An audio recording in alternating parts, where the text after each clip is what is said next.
Slightly. Celtic Shot the favourite 11 to 10. Waterloo Boy is 3 to 1, and Midnight Train 16 to 1 from 20s. Fences to jump, and they're off, and it's Sabin de Loir who jumps off in the gathering gloom at Cheltenham. The sleet has come over the Cotswolds and it's really pretty unpleasant now, but they all fly over that first of the 17 fences in this Arlington Premier Series chase final. Sabin de Loir from the 1988 champion hurdler Celtic Shot, Waterloo Boy, the Arkle Chase winner, jumps it in third, and Midnight Train a little bit detached. And news from Jenny Pitman after the previous race is that Toby Tobias will be entered for the Gold Cup. No firm decision about the race yet, but plenty to think and talk about. Over that, Sabin de Loir leads from Celtic Shot, who jumps it well on the outside. Waterloo Boy in third. These two, the two principals in the qualifier at Chepstow. But of course, Waterloo Boy leading Celtic Shot on £7 better terms now, having beaten him. Last of the four is Midnight Train as they start running down the hill.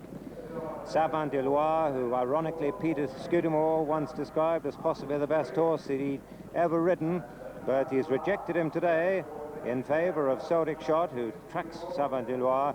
In third place is Waterloo Boy, who ran that mighty race at Leopardstown against Made of Money. Last of the four is Midnight Train as they jump the fourth. And so far they're all jumping with maturity and experience. In this, the acid test for Celtic Shot on his route to the Cheltenham Gold Cup. That was the fifth, and they all jumped that well. Sabin de Loir leading from Celtic Shot. On the inside, Waterloo Boy, and last of the four, Midnight Train. The wind's really got up now. Bleak winter conditions, but there'll be a bit of champagne in the air if Celtic Shot can come through this test. Sabin de Loir, Celtic Shot, Waterloo Boy, and Midnight Express. This will be the last fence next time round. It's another plain one, the seventh, Sabin de Loir, Celtic Shot, Waterloo Boy, and last of them, Midnight Train. Only the fifth steeplechase of his career, Celtic Shot, and it might be the first time, well, since Chepstow, that he's really had to jump fences flat out under pressure, because his last three wins have been against novices, and when he looked under threat from Commandanti at Kempton on Boxing Day, well, Commandanti came down at the second last, so he came home alone. Meanwhile, Sabin de Loir, the horse who finished third in last year's Arkle and is aimed at the Cathcart this year, leads at the eighth from Celtic Shot on the wide outside. It got a little bit close to that. Waterloo Boy also made a bit of a mistake at that. Last of the four still is Midnight Train as they come to the water jump. Sabin de Loir, Celtic Shot on the outside. Celtic Shot not too clever at that, but no real panic. Waterloo Boy and Midnight Train as they come to the first open ditch. Sabin de Loir, Celtic Shot on the outside, Waterloo Boy on the inside, and Midnight Train, all four over. Next one's a plain one again. This is the 11th, Sabin de Loir, Celtic Shot on the outside, then Waterloo Boy and Midnight Train. Up the hill, and the next one is the second ditch. Still Sabin de Loir. Graham McCourt, his rider, won the first on Sayre. Celtic Shot and Waterloo Boy together at it. And Waterloo Boy jumped it well. Celtic Shot just lost a little bit of ground there at that ditch. 5 fences left to jump. Sabin de Loir, Waterloo Boy, Celtic Shot, who jumps that one well, and Midnight Train is last of the four. But still, Sabin de Loir keeps up the gallop. Peter Scudamore is going in pursuit now on Celtic Shot. Waterloo Boy jumps back to third, but just given a breather by Richard Dunwoody, that's all. Fourth is Midnight Train.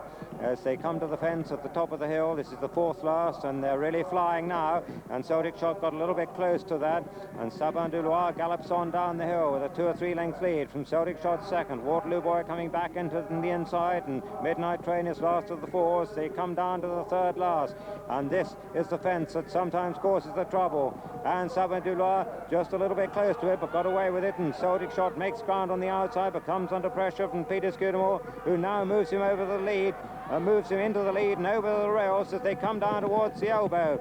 Celtic Shot, Sabin de Loir, Waterloo Boy now struggling in third place as they straighten out 2 fences left to jump, and it's the 1988 champion hurdler, Celtic Shot, being challenged again by Sabin de Loir on the outside. These two have drawn clear now from Waterloo Boys. They jump the second last, almost in the air together.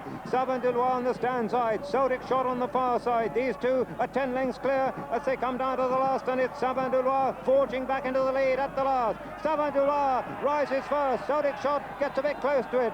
Sabin de Loir and Martin Pipe. Graham McCourt drives him. He wanders away to the far rails and counters. Celtic Shot comes back with another challenge. Sabin de Loir's desperately tired. There's 50 yards to go, but he's going to hold on in a desperate finish. Sabin de Loir wins it. Celtic Shot is second. Waterloo Boy is third. Fourth is Midnight Train. So the former champion hurdler meets with his second defeat over fences as Sabin de Loir wins the Arlington Premier Series Steeplechase Final, owned by Mr. Brian Kilpatrick, trained by Martin Pipe, completes the double for Graham McCourt. Second number 1, Celtic Shot, owned by Mr. D.E.H. Horton, trained by Charlie Brooks and ridden by Peter Scudamore. Waterloo Boy was third. It was still anyone's race at the second last, but the riding was on the wall at the last. Second, number 1, Celtic Shot, 6-5 favourite. And third, number 4, Waterloo Boys, 3-1. 4 rounds.